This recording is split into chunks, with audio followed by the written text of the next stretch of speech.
What could be more primordial to the endocrine section than diabetes? There are 10,000 new diabetics per week, yet we seemingly tolerate the failure to have this disorder cured in our culture.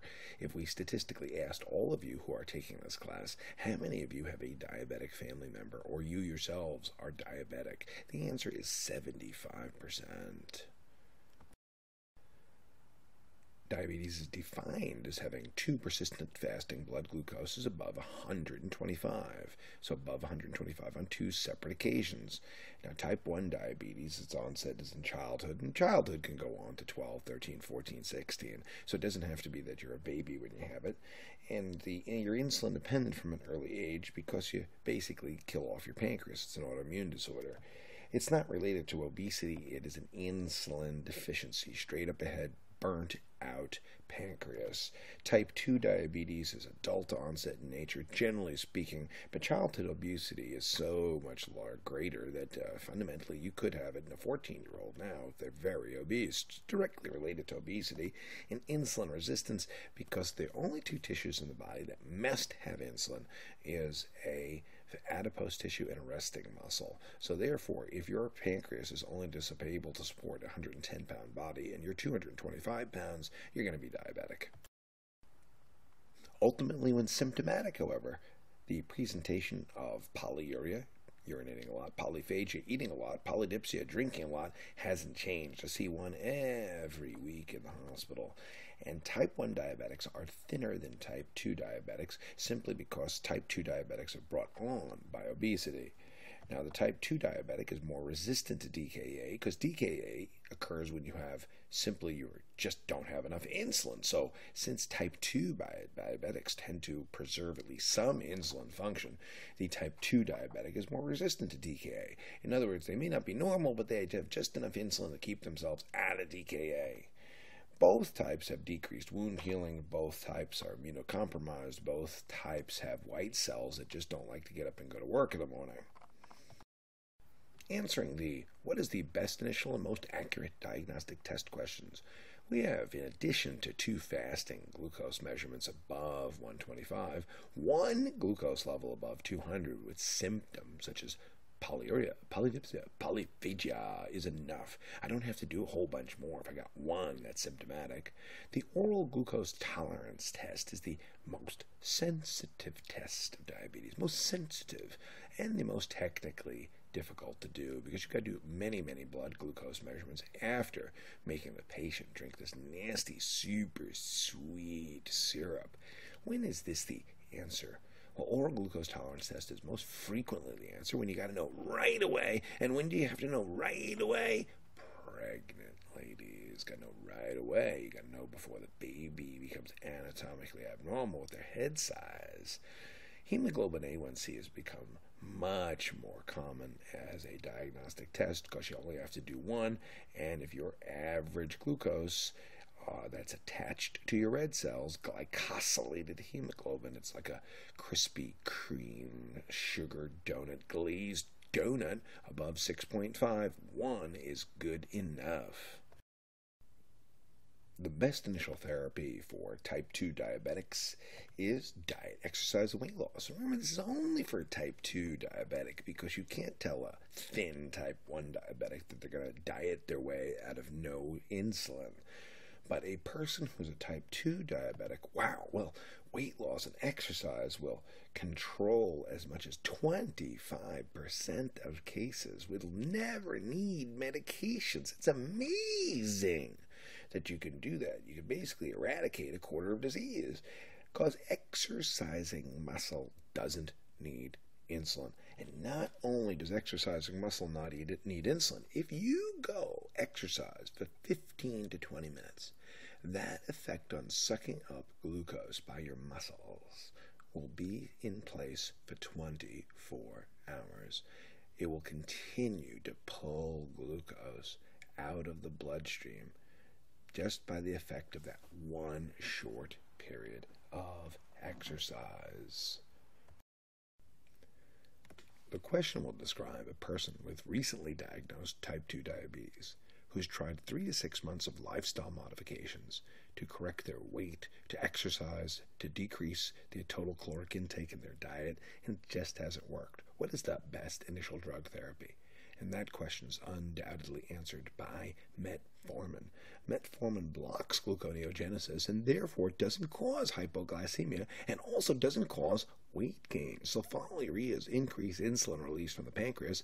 Insulin causes you to gain weight because insulin makes fat cells, adipose cells, pick up glucose, pick up lipids, and put them into storage, so it actually can worsen the weight gain. Dipeptidyl peptidase inhibitors. Wow, that is a mouthful. Dipeptidyl peptidase inhibitors. Ooh. Well, whatever these unpronounceable things are for you, they increase insulin and decrease glucagon. Sitagliptin, saxagliptin, linagliptin are drugs that inhibit the metabolism of something that comes out of your body routinely every time you eat. Out of K and L cells in your body, out of the L cells in the ileum and the K cells in the duodenum, are the incretins. And the function of incretins is for a minute or two to bump up insulin from the pancreas and to decrease down glucagon from the pancreas. And that is to help you metabolize your food. But the problem is they have a very short half-life. So we want to extend them. Everybody's got incretins. Those incretins are sometimes called glucose insulinotropic peptide. Oh my goodness, it's so long. GIP, how's that? Okay, I can take that. And glucagon-like peptide. And those substances come out of your intestines every time you eat. And they help you metabolize the food by raising insulin and decreasing glucagon. So how do we take advantage of that physiology? By giving these drugs, sitagliptin, saxagliptin, linagliptin, to extend their half-life, to help you raise insulin and decrease glucagon out of your own pancreas. And the reason decreasing glucagon is so critical is because glucagon raises glucose levels. So we get rid of the glucagon, brings the glucose levels down. The thiazolidinediones, or glitazones, are rosiglitazone and pioglitazone. Now, these drugs have been used much less in the last couple of years because of concerns about congestive heart failure. They are still on the market. They are still very effective medications, and they work by increasing peripheral sensitivity to insulin. Unfortunately, they can also increase fluid overload. They are added on to metformin or to a sulfonylurea to help keep people off of insulin. Nateglinide and repaglinide are two medications that are insulin secretagogues, meaning they basically work like a sulfonylurea. They increase the release of insulin from that pancreas. And like sulfonylureas, they can also predispose to weight gain because these drugs squeeze some extra insulin out of that pancreas. The insulin makes the fat cells pick up lipids, and glucose is converted to lipids and can increase the weight. But they're not ever synergistic with sulfonylureas. They are an alternative to sulfonylureas. Diabetes management is expanded. So we have now these drugs, the incretins, exenatide and liraglutide, which simply raise insulin, decrease glucagon levels, and decrease gastric motility, and help in weight loss because they decrease gastric motility. Matter of fact, they're fabulous weight loss drugs. They have to be given by subcutaneous injection, so in that sense, they have the same difficulties as insulin. They're not a pill. See, the first classes that we describe now are all pills, but incretins is the group name for GIP, glucose insulinotropic peptide. In other words, food goes into your tummy-tum. It stimulates your duodenum and your ileum to make a hormone that releases insulin. And this is simply these drugs, exenatide, liraglutide, are an artificial version of that. That instead of lasting 1 to 2 minutes makes it last 1 to 2 days. And that's a really cool thing because they also make you lose about 10 to 20 pounds. Now, these next set of drugs, the alpha-glucosidase inhibitors, acarbose and miglatol, these are not here at the end randomly. They are here after metformin, after sulfonylureas, after glitazones, after DPP-4 inhibitors, which are the 4 oral classes that are unique and usable, even after niteclinide and repaglinide, because alpha-glucosidase inhibitors did not take off too well, for a very good reason. They block glucose absorption in the bowel. Any of you lactose intolerant out there?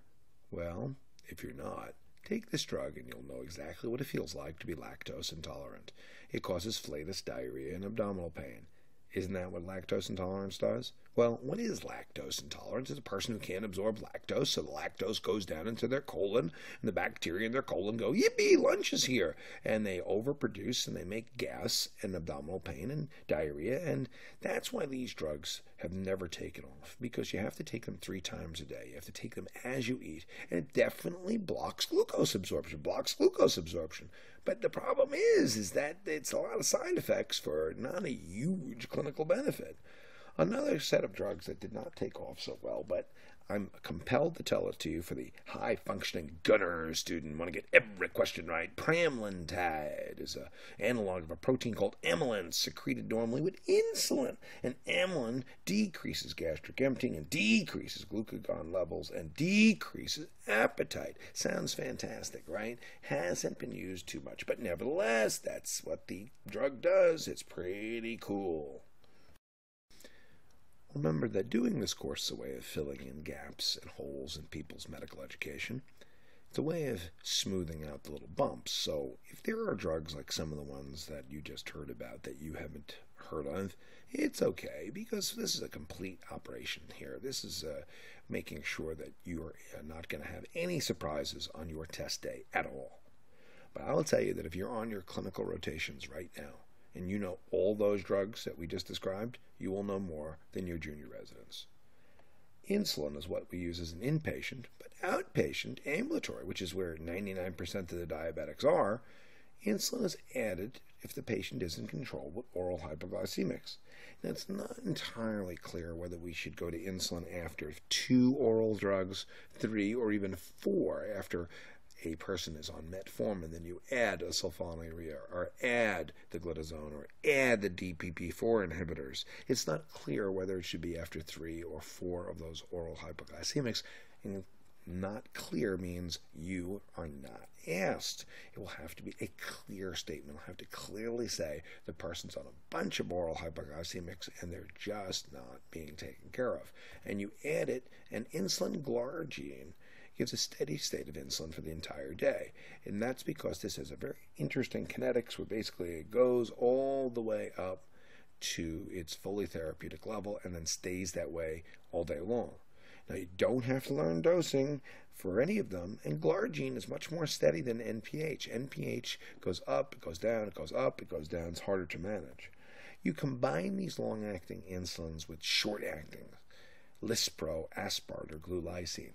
Lispro, Aspart, and glulisine are the drugs that you use in injection just before meals. Just with meals. Because they last a tiny time. They have an effect in 5 and 10 minutes, and poof, gone away in 2 hours. This rather daunting-looking algorithm shows that when you have a decreased amount of insulin, you have a decreased uptake of glucose by the tissues. And this leads to increased breakdown of proteins. Proteins tend to break down without insulin. Now, because you have an increased breakdown of proteins, there's also an increased synthesis of glucose because the broken down proteins can be used for gluconeogenesis. In the same way, insulin forms glycogen. You break down glycogen without the insulin. One of the things that's greatly underestimated is the amount of extra glucagon that goes up in a diabetic. This is why you have breakdown of glycogen. This is why you get an increased synthesis of glucose, which is inappropriate, and why you get an increased liver output of glucose, all inappropriate. It's understandable why you get a decreased uptake of glucose by the tissues when you don't have insulin, but did you know that the liver actually is making extra new sugar? Ooh, that's bad. Hyperglycemia. On the right side of the table, we have an increased breakdown of fats because insulin is a hormone of storage. And when you don't have insulin, fats break down, triglycerides break down. And as we go down the row on the right, this leads to increased free fatty acids in plasma, and the free fatty acids are broken down to make more ketones, and hence the fundamental feature of ketoacidosis. Taking a second to review the insulin half-lives, aspartate, glucosine, and lispro, and all of these are just basically manipulations of amino acids on the basic insulin structure so that it will change the half-life. These have a peak onset in 5 or 10 minutes, 30 minutes. They are working right away. They start to work instantly, just like eating a meal. And these are exclusively with meals. Regular insulin has been used this way for a long time, but it doesn't take up onset quite as fast as the aspartate, glucosine, and lispro. If those are all listed the same, by the way, you cannot be asked to choose between them. The other four, NPH, ultralente, lente, and glargine, are all the long-acting insulins, so that you are using these in combination with the shorts. So that's why a person who's diabetic and insulin-using diabetic, an insulin-dependent diabetic, whether they're type 1 or type 2, has to routinely combine two different types of insulin. So that's expected, that you are combining a long and a short-acting insulin. A long all day long and a short just before meals. Diabetic ketoacidosis, or DKA, is simply more common with type 1 diabetes. This is because you just don't have enough insulin to keep you out of DKA. It can definitely present with type 2 diabetes. It's much less common because type 2 diabetics may not be normal, but they have enough insulin to most often keep them out of the most dire straits of DKA.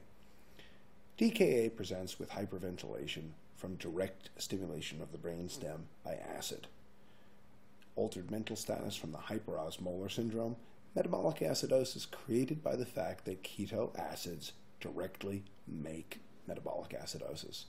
And because you're inserting a new anion, it increases the anion gap because both the chloride and the serum bicarbonate go down. As a matter of fact, when you're evaluating a case of DKA, the number one thing that you use to tell how severe is it is what's the anion gap, how low is the bicarbonate. Hyperkalemia is common, and that's because the acidosis shifts potassium out of cells, and it's because without insulin, potassium builds up outside the cells. Remember, insulin, just in the same way it's a therapy for hyperkalemia, without insulin, potassium builds up outside the cells. Insulin drives potassium into cells with glucose. Insulin stimulates the sodium-potassium ATPase, which drives potassium into cells more. Now, in order to protect the body from itself dying from hyperkalemia, when it goes to the kidney, there's increased urinary spillage of potassium into the urine. So there's a hyperkalemia in blood, but decreased total body potassium because of urinary spillage. An increased anion gap on blood testing, and a serum is positive for ketones. Just remember, you can't rely on ketone levels to tell you the severity of the disease. The treatment for DKA hasn't changed in 90 years. Large volume saline and insulin replacement. When the potassium level starts to come down, even when it comes down to normal, replace the potassium when potassium level approaches normal, because the total body is depleted of potassium. And correct the underlying cause. You see, besides making sure people take their medications, infections cause DKA because infections cause catecholamine release, glucagon, growth hormone release, cortisol release, and it inhibits insulin. And correct any serious illness that caused the DKA. Bottom line on DKA, lots of fluids and insulin, replace that potassium when it starts to come down, and do a lot of blood testing. A 57-year-old man is admitted to the ICU with altered mental status, hyperventilation, and really high sugar. Which of the following is the most accurate measure of the severity of his condition? Which of these measures severity the most? Bicarbonate. Bicarbonate. If it's low, you're going to die. When is it time to come out of the ICU? When the bicarb comes up. Glucose level is not as accurate. You can have a glucose level of 200, but if your bicarbonate's really low, you are in big trouble. You could have a glucose level of 700, but if your bicarbonate level is normal, it's not so bad.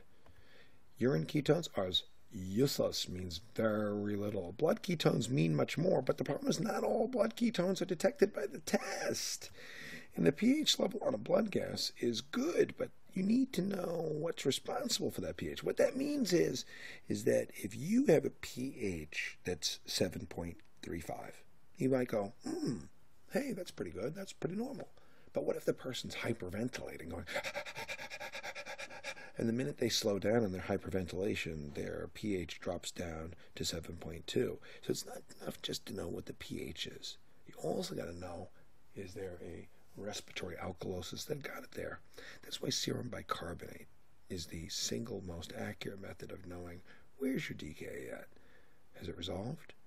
Glucose could be up, but if that bicarb has gotten normal, you're okay. You cannot overemphasize how important the health maintenance section is on diabetes. It is incredibly highly tested. Every diabetic should receive a pneumococcal vaccine. Every diabetic needs a flu vaccine every year. Every diabetic needs a yearly eye exam to see if there's proliferative retinopathy, which needs laser photocoagulation. Proliferative retinopathy means neovascularization or vitreous hemorrhages. Neovascularization, vitreous hemorrhages. Yeah, can't wait until they lose vision. That's like asking someone, hey, are you depressed? No, let's wait and see if you're jumping out the window. That's way too late. You got to know before. You got to get those LDL under 100, because remember that diabetes is a coronary artery disease equivalent. So the target has to be at least under 100. ACE and ARBs, remember that we have a unique target of blood pressure for the diabetic, which is to get them under 130/80. And so if the question says the person's gone on a blood pressure medication and their blood pressure is now 135/85, if this was the general population, the answer would be stop there, it's good enough. But not in the diabetic. Increase that dose and get them under 130/80. Or microalbuminuria, ACE or ARBs. Now, ACE inhibitors are always first. ARBs are as an alternative. And remember, microalbuminuria is albumin level that is too low to be found on a dipstick. That's below trace. That's less than trace. And a foot exam for neuropathy and ulcers. Because if you think about it, how often do you really look at the bottom of your feet? Well, you don't. You don't really look at the bottom. You say, well, I would feel it if there was something there. Well, you would feel it, but they don't. And they walk around and they don't feel it, and then all of a sudden they got a big ulcer that's going to end up causing a bone infection. Now, a long-term complication of diabetes is gastroparesis or gastroparesis. This basically means your stomach doesn't feel the stretch of the food. The number one stimulant for gastric motility is stretch. It's distension. But it's based on being able to sense it. If you can't sense the stretch or the distension, then you won't be able to move your food forward. And that's why you get immobility of the bowels in diabetics. Not diabetics for a few years, but diabetics for a long time. Bloating and constipation, early satiety and vomiting, all based on the fact that you can't feel the stretch in your stomach. Diabetics need a foot exam. They need a foot exam because they can't sense the stretch on the foot. So you get a foot exam because they can't see it. That same inability to detect sensory stimulation that occurs in the foot is happening in the bowels. So they can't sense the stretch. The food goes in and just lays there. It gives them abdominal discomfort. Now, you treat it with metoclopramide and erythromycin. Metoclopramide is a gastric motility agent.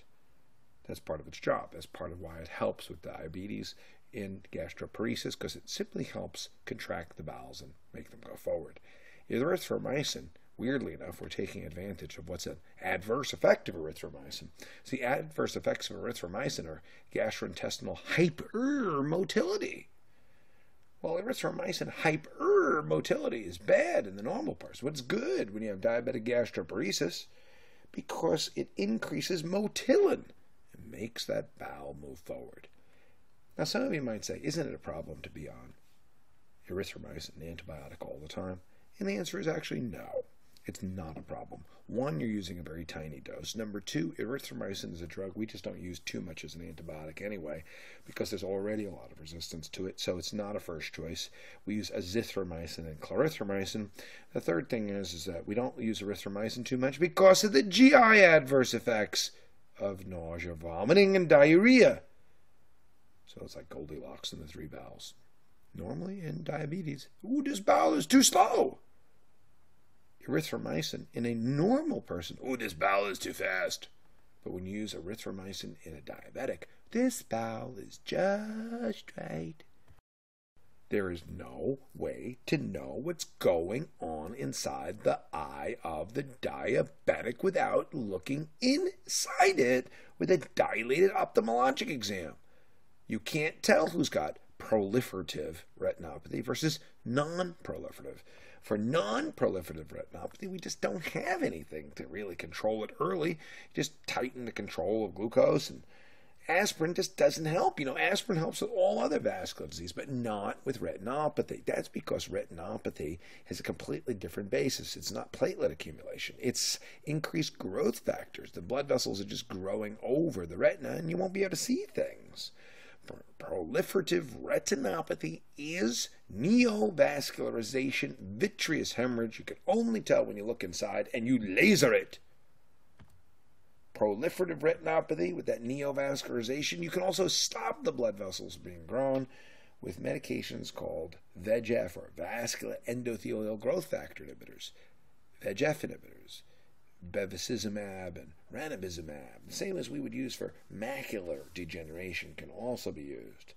The laser basically stops the proliferation of those blood vessels by zapping out the peripheral retina. Peripheral neuropathy happens because the blood vessels that are around those small nerves get impaired, and it gives decreased sensation in the feet in a glove and stocking fashion, mostly in the feet. Sometimes it can cause hand problems, but it's mostly in the feet. It's the main cause of skin ulcers. You can't feel the little wear and tear. It can lead to osteomyelitis because the skin ulcers lead to the skin breakdown, which gets infected, then spreads into the bone. The pain syndrome is treated with the medications for neuropathic pain, pregabalin, gabapentin, tricyclics. There's no clear difference between them. So as we finish the diabetes section, I want to be 100% clear. If you go into test day without knowing the health maintenance of a diabetic, you are going to lose 3 or 4 points. And it's very straightforward. Here's your list. Blood pressure under 130/80, ACE or ARB.